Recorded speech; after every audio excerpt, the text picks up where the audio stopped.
Kehidupan masyarakat Indonesia pada masa praaksara.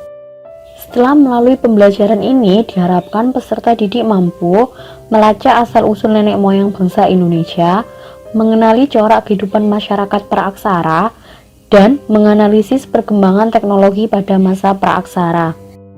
Arti penting dari pembelajaran tentang sejarah kehidupan zaman praaksara pertama-tama adalah kesadaran akan asal-usul manusia. Tumbuhan memiliki akar.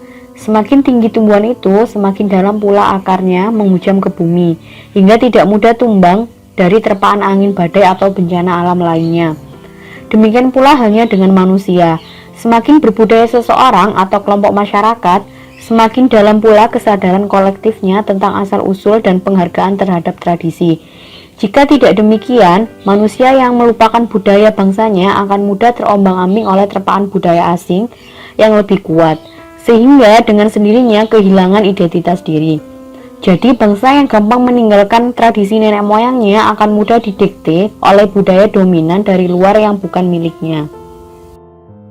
Di bab ini kita akan mempelajari yang pertama ada definisi praaksara, kedua manusia purba, yang ketiga asal-usul nenek moyang, dan yang keempat perkembangan kehidupan dan hasil kebudayaan masyarakat praaksara. Definisi praaksara. Sebelumnya, para ahli menggunakan istilah prasejarah. Penggunaan istilah prasejarah yang menggambarkan perkembangan kehidupan dan budaya manusia saat belum mengenal tulisan dianggap kurang tepat. Pra berarti sebelum, dan sejarah adalah peristiwa yang terjadi pada masa lampau yang berhubungan dengan aktivitas dan perilaku manusia. Sehingga prasejarah berarti sebelum ada sejarah. Sebelum ada sejarah berarti sebelum ada aktivitas kehidupan manusia. Namun dalam kenyataannya, sekalipun belum mengenal tulisan, makhluk yang dinamakan manusia sudah memiliki sejarah dan juga sudah menghasilkan kebudayaan. Oleh karena itu, para ahli memopulerkan istilah praaksara untuk menggantikan istilah prasejarah. Praaksara berasal dari dua kata, pra dan aksara. Pra artinya sebelum, aksara artinya tulisan. Istilah lainnya ada nirleka. Nir tidak ada, leka tulisan. Jadi, praaksara berarti masa pada saat manusia belum mengenal tulisan. Kapan waktu dimulainya zaman praaksara dan kapan zaman praaksara ini berakhir? Zaman praaksara dimulai sejak adanya manusia. Itulah titik dimulainya masa praaksara. Zaman praaksara berakhir setelah manusia mulai mengenal tulisan. Terkait dengan berakhirnya zaman praaksara, masing-masing tempat memiliki perbedaan. Untuk menyelidiki zaman praaksara yang sudah terjadi beratus-ratus tahun yang lalu, para sejarawan harus menggunakan ilmu bantu dari disiplin ilmu-ilmu lain seperti geologi, paleontologi, arkeologi, dan biologi. Geologi, ilmu pengetahuan yang mempelajari tentang lapisan bumi. Paleontologi, ilmu pengetahuan yang mempelajari tentang bentuk-bentuk fisik manusia dari mulai manusia pertama sampai manusia memasuki zaman sejarah. Ada paleontologi, ilmu yang mempelajari tentang fosil. Arkeologi, ilmu yang mengaji bukti-bukti atau tinggalan fisik seperti artefak, monumen, dan juga candi. Biologi adalah ilmu yang mengaji ragam hayati makhluk hidup. Untuk menentukan usia peninggalan kebudayaan manusia dapat diketahui dengan cara yang pertama ada tipologi, kedua kimiawi, ketiga stratigrafi, dan yang keempat ada radiasi. Teori pembentukan bumi. Ada banyak teori dari penjelasan tentang penciptaan bumi. Salah satu di antaranya, teori ilmiah tentang terbentuknya bumi adalah teori dentuman besar atau Big Bang yang dikemukakan oleh sejumlah ilmuwan, misalnya ilmuwan besar Inggris Stephen Hawking. Teori ini menyatakan bahwa alam semesta mulanya terbentuk gumpalan gas yang mengisi seluruh ruang jagat raya. Gumpalan gas itu suatu saat meledak dengan satu dentuman besar yang amat dahsyat.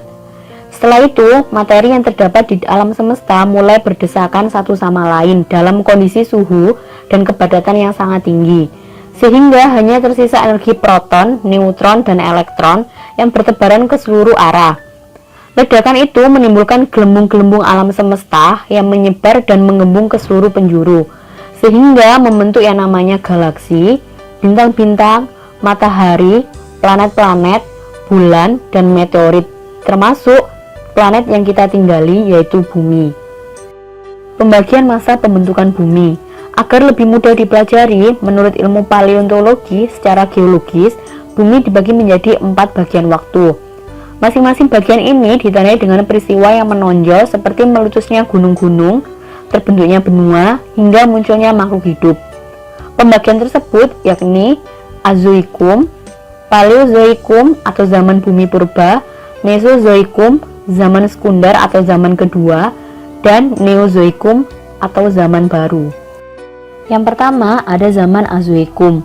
Zaman ini memiliki ciri-ciri berlangsung sekitar 1 miliar tahun yang lalu, belum adanya kehidupan, kondisi bumi belum stabil, udara masih sangat panas, dan kulit bumi masih dalam proses pembentukan.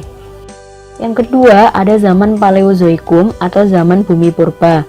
Zaman ini memiliki ciri-ciri berlangsung sekitar 350 juta tahun yang lalu, mulai terbentuknya air dan lautan, muncul kehidupan pertama kali berupa mikroorganisme bersel satu di dasar laut, dan terbentuknya benua besar yang bernama Pangaea. Yang ketiga ada zaman Mesozoikum. Zaman ini memiliki ciri-ciri berlangsung sekitar 140 juta tahun yang lalu, mulai ada hewan mamalia, hewan amfibi, reptil, burung, dan juga tumbuhan. Muncul reptil-reptil raksasa seperti dinosaurus. Zaman ini dibagi 3, yaitu zaman Triasik, zaman Jurassik, dan zaman Kapur. Dan yang keempat ada zaman Neozoikum atau zaman baru. Zaman ini dibagi menjadi 2, yaitu zaman Tersier dan zaman Kuarter. Tersier dibagi menjadi 5 zaman, yaitu ada Paleosen, ada Eosen, Oligosen, Milosen, dan Pliosen. Zaman Kuarter dibagi menjadi 2, ada Pleistosen dan juga Holosen. Zaman ini memiliki ciri-ciri dimulai sejak 60 juta tahun yang lalu, keadaan bumi semakin stabil. Pada masa Pleistosen muncul manusia purba jenis Pithecanthropus erectus, dan pada masa Holosen muncul manusia cerdas atau Homo sapiens.